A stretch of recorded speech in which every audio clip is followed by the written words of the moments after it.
Hello and welcome to Bedtime Story with Miss Anna. Are you ready to go to sleep? Kiss your mommy, kiss your daddy. It's time for story time. Tonight we have this amazing book called Lama Lama, read by Yama by Anne Dewey. Lama Lama, read by Yama, read the story with his mama. Mama kisses baby's hair. Mama Lama goes downstairs.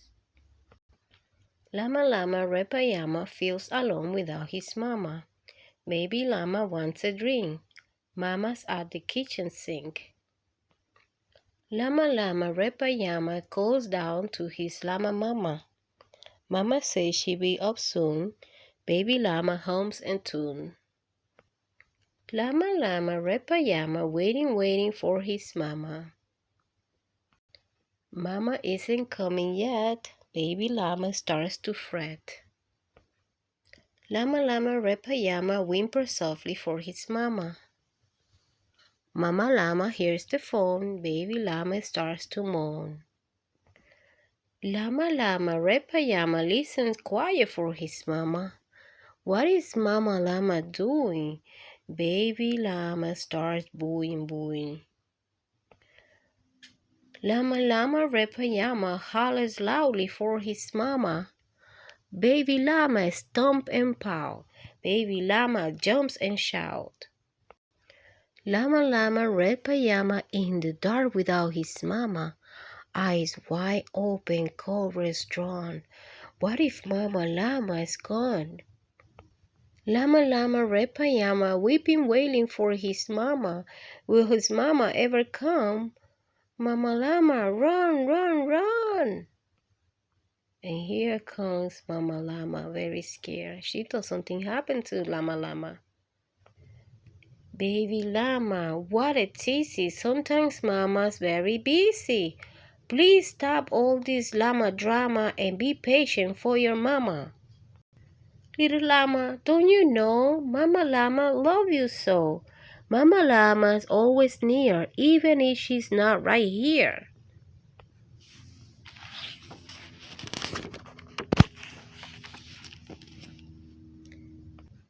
And Baby Llama go to sleep. Such a nice book, right?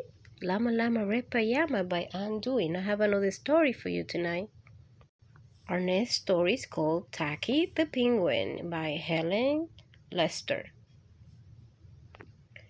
There once lived a penguin. His home was nice and icy. He shared with his companions.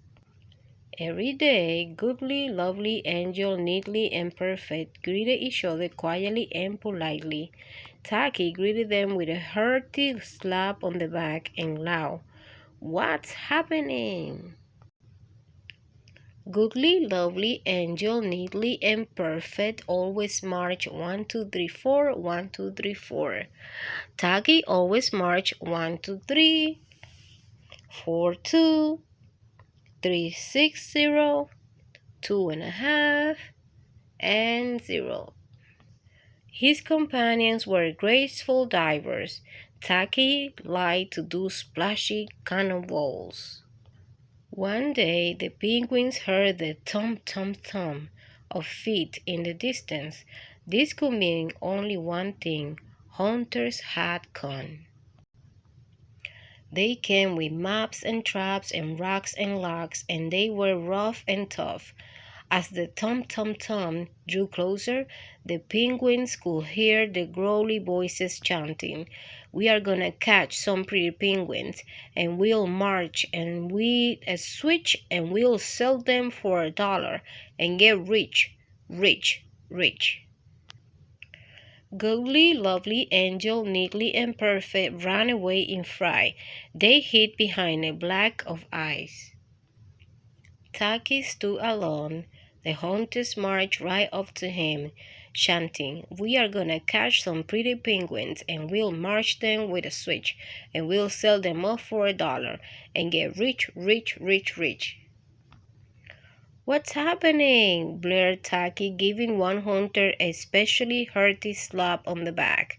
They growled, "We are hunting for penguin, that's what's happening." Penguins, said Taki. Do you mean those birds that march neatly in a row? And he marched 1, 2, 3, 4, 2, 3, 6, 0, 2.5, 0. The hunters looked puzzled. Do you mean those birds that dive so gracefully? Taki asked, and he did a splashy cannonball. The hunters looked wet. Do you mean those birds that sing such pretty songs? Taki began to sing, and from behind the black of eye came the voices of his companions, all singing as loudly and dreadfully as they could. How many toes does a fish have? And how many wings on a cow? I wonder. Yup. The hunters could not stand the horrible singing. This could not be the land of the pretty penguins. They ran away with their hands clasped tightly over their ears, leaving behind their maps and traps and rocks and logs, and not looking at all rough and tough. Goodly, lovely angel, neatly and perfect, hugged Taki. Taki was an odd bird, but a very nice bird to have around. The end. Such a nice story, right, guys? Taki and the penguin. Taki the penguin. I have another story for you tonight. Our next book is called Frederick by Leo Leone. All along the meadow where the cows grazed and the horses napped, there was an old stone wall. In that wall, not far from the barn and the granary, a shabby family of field mice had their home. But the farmers had moved away, the barn was abandoned, and the granary stood empty. And since winter was not far off, the little mice began to gather corn and nuts and wheat and straw. They all worked day and night, all except Frederick. Frederick, why don't you work? They asked. I do work, said Frederick. I gather sun rays for the cold, dark winter days. And when they saw Frederick sitting there staring at the meadow, they say, And now, Frederick, I gather colors, answered Frederick simply, for winter is gray. And one Frederick seemed half asleep. Are you dreaming, Frederick? They asked reproachfully, but Frederick said, Oh no, I am gathering words, for the winter days are long and many, and we'll run out of things to say. The winter days came, and when the first snow fell, the 5 little field mice took to their hideout in the stones. In the beginning there was lots to eat, and the mice told stories of foolish foxes and silly cats. They were a happy family. But little by little they had nibbled up most of their nuts and berries. The straw was gone, and the corn was only a memory. It was cold in the wall, and no one felt like shouting.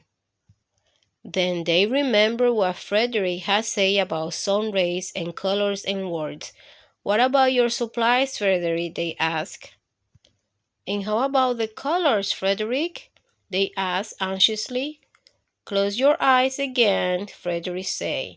And when he told them of the blue periwinkles and the red poppies in the yellow wheat and the green leaves of the berry bush, they saw the colors as clearly as if they had been painted in their minds.